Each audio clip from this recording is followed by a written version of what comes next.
चंद्रपुर गांव में सुरेंद्र नाम का एक आदमी रहता था। उसे इतिहास के बारे में जानकारी इकट्ठे करने का बहुत शौक था। उसे अपने गांव की एक एक बात की जानकारी थी। उसने अपने बुजुर्गों से सुना था कि इस गांव के बहुत बड़े तालाब का पानी कभी समुद्र से मिलता था और एक समय वहां पे एक बहुत बड़ा समुद्री जहाज डूब गया था जो पूरी तरह सोने का बना था।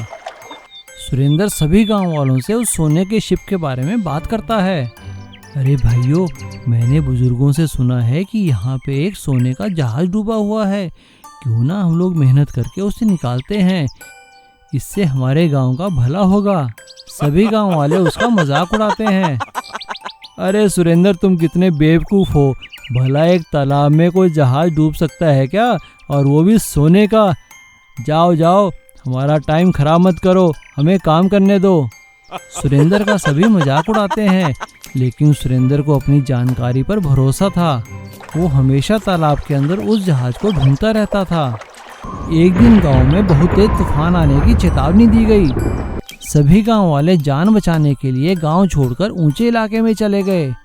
उस रात बहुत तेज तूफान आया और पूरा गांव तबाह हो गया। सबके घर टूट गए, सब कुछ उथल पुथल हो गया। तूफान थमने के बाद सभी गांव वाले गांव वापस आते हैं, लेकिन गांव को पूरी तरह उजड़ा देखकर सब दुखी हो जाते हैं। अरे भाइयों, हमारा गांव तो पूरा तबाह हो गया। अब हम कहाँ रहेंगे, क्या खाएंगे। और इधर सुरेंद्र सीधा तालाब की ओर जाता है। तभी सुरेंद्र को वहाँ एक चमकती हुई चीज दिखाई देती है। सुरेंद्र उसके पास जाता है। अरे, ये तो सुनहरी जहाज है। मेरी खोज सफल हुई। मैं सच कहता था। गांव वालों, आकर देखो, सुनहरा जहाज मिल गया। उसकी आवाज सुनकर सभी गांव वाले तालाब के पास जाते हैं। अरे क्या हुआ सुरेंद्र, क्यों चिल्ला रहा है? हम लोग सब इतने दुखी हैं और तू हंस रहा है, खुश हो रहा है। सरपंच जी, आप भी खुश हो जाइए। देखिए, मैं सच कहता था। ये देखिए सुनहरी जहाज। सभी गांव वाले सुनहरी जहाज को देखकर हैरान हो जाते हैं और सुरेंद्र की बातों को नज़रअंदाज करने के लिए काफ़ी शर्मिंदा भी होते हैं। चंद्रपुर वाले सुनहरा जहाज वहां से निकालते हैं और उसका सारा सोना बेचकर पूरे गांव को दोबारा से बनाते हैं। दोबारा गांव बनने के बाद सभी लोग सुरेंद्र की तारीफ करते हैं। सुरेंद्र भाई, हमें माफ़ कर दो, हमने आपको गलत समझा था, लेकिन आपके सुनहरी जहाज की वजह से आज हमारा गांव दोबारा से बसा है। बड़े टायर वाली गोल्डन साइकिल। राजू सोनारपुर गांव में अपने माता पिता और छोटे भाई बहनों के साथ रहता था। राजू पढ़ाई लिखाई, खेल कूद हर चीज में अव्वल आता था। गांव के सभी लोग उसे बहुत पसंद करते थे। उसे नई नई चीजें बनाने का बहुत शौक था। 12वीं कक्षा में प्रथम आने के बाद उसके पिता ने उसको एक गोल्डन साइकिल ला कर दी। राजू बेटा, कहाँ हो तुम? बाहर आओ। अरे वाह, गोल्डन साइकिल। पिताजी, ये किसकी है? किसकी है क्या बात? बेटा, ये तुम्हारी है। ये तुम्हारा प्रथम आने का इनाम है। मेरे गोल्डन बेटे के लिए गोल्डन साइकिल। आपका बहुत बहुत धन्यवाद पिताजी। और वाकई में राजू की गोल्डन साइकिल गोल्ड की तरह चमक रही थी। राजू साइकिल को बहुत संभाल कर रखने लगा। वो उसे सजाता, संवारता और उसकी रोज सफाई करता। वो उसे जरा भी गंदा नहीं होने देता था। राजू रोज गोल्डन साइकिल पे चढ़कर अपने कॉलेज पढ़ने के लिए जाया करता था। कॉलेज में सभी लोग उसे गोल्डन साइकिल वाले राजू के नाम से जाना करते थे। एक साल उस गांव में बहुत जोर की बारिश हुई।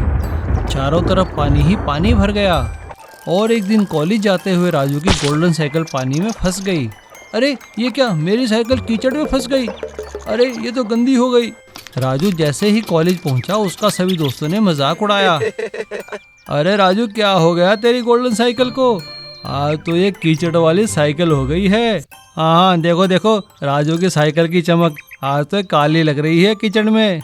राजू को अपने दोस्तों की बात सुनकर बहुत दुख हुआ। उसने सोचा कि वो कुछ ऐसा करेगा कि ताकि बरसात के दिनों में भी उसकी साइकिल खराब ना हो। शहर से गांव वापस आते हुए उसे एक कबाड़ी की दुकान पर 2 विशाल टायर दिखाई दिए।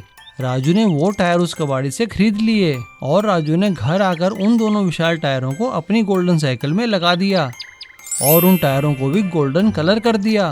राजू के पिताजी ने उससे पूछा, अरे राजू बेटा, ये क्या, तुमने इतने बड़े बड़े टायर क्यों लगाए हैं इस साइकिल में? पिताजी, ये मैंने इसलिए लगाए हैं कि ताकि मेरी गोल्डन साइकिल खराब ना हो सके और ये कीचड़ में ना फंस सके।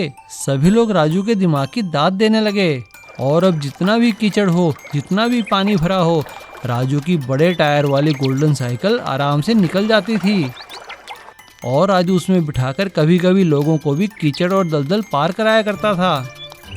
सभी लोग उसे दुआएं देते थे और अब राजू को सभी विशाल टायर वाली गोल्डन साइकिल वाले राजू के नाम से जानने लगे। ऑटो रिक्शा मरम्मत वाला। चांदपुर नाम के एक गांव में सूरज करके एक आदमी रहता था। सूरज एक ऑटो किराए पे लेके रोज चलाता था। ऐसे ही आए हुए पैसों में से किराए देकर बचे हुए पैसों से ही अपना घर चलाता था। लेकिन सूरज के पास कुछ खास पैसे नहीं बचते थे। इसीलिए एक दिन उसकी बीवी ने ऐसी बोली, देखिए जी, अब तक जो हो गया सो हो गया। आप ऐसा ही किराए के ऑटो चलाएंगे तो कुछ नहीं बचेगा।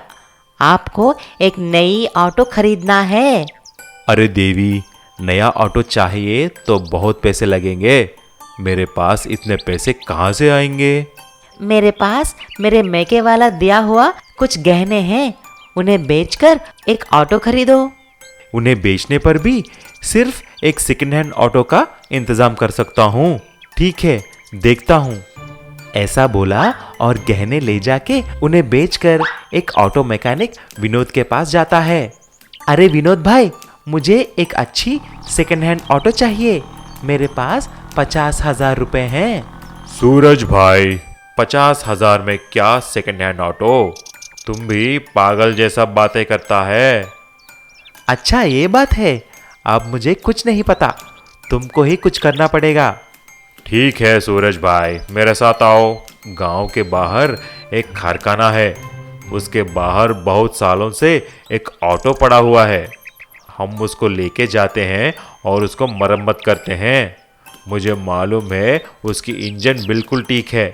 ऐसा तुम्हारे बजट में ही एक नया ऑटो हो जाएगा। आपकी मर्जी है भाई। ऐसा सूरज और विनोद जाकर उस ऑटो को ले जाकर मरम्मत करने लगते हैं।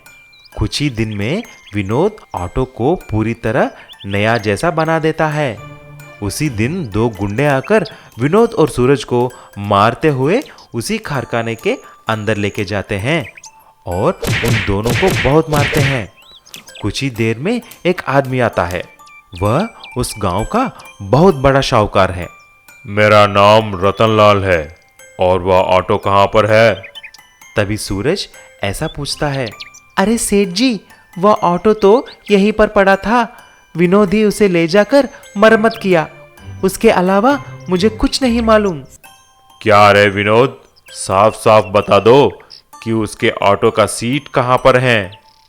अरे सेठ जी, उसका सीट को तो आपका मैनेजर लेके गया है, क्योंकि वह तो कुछ काम का नहीं है ना। अच्छा ऐसा है, क्योंकि उस सीट में मेरा सारा सोना छिपा कर रखा है। ये बात सिर्फ मुझे और मेरे मैनेजर को पता है। आप सच बोलते हैं तो बच जाएंगे। सेठ जी मैनेजर को बुलवाकर बहुत मारता है। तभी मैनेजर अपना गलती कबूल कर लेता है। अरे सर जी, मुझे माफ कर दो। मैं ही आपका ऑटो बेचकर सीट को चुरा लिया है और आपको बोला है कि ऑटो को चोर ले गया है। माफ करो मुझे।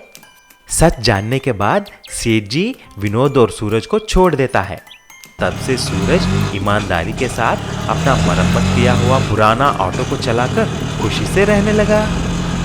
Mini tractor concrete mixer. एक शहर में राजेंद्र नाम का एक बड़ा कॉन्ट्रैक्टर रहा करता था। वह बड़े बड़े बिल्डिंग और घर का कंस्ट्रक्शन करता था। उसके पास बहुत सारे क्रेन, जेसीबी, ट्रैक्टर और कंक्रीट मिक्सर्स भी थे। उसके पास बहुत लोग भी काम किया करते थे। उसके पास यादव नाम का एक ट्रैक्टर ड्राइवर भी रहा करता था। वह बहुत बूढ़ा हो गया था, लेकिन ट्रैक्टर बहुत अच्छी तरह चलाता था। राजेंद्र एक धोखेबाज और कंजूस था, इसीलिए सबको धोखा देकर कम किराया और पैसा देता था। एक बार राजेंद्र से यादव ने, साहब, जब भी देखो आप कम पैसे क्यों देते हैं? मुझे धोखा देकर कम पैसों में आप मेरे ट्रैक्टर कंक्रीट मिक्सर को कॉन्ट्रैक्ट पे लिया और एग्रीमेंट करवा दिया।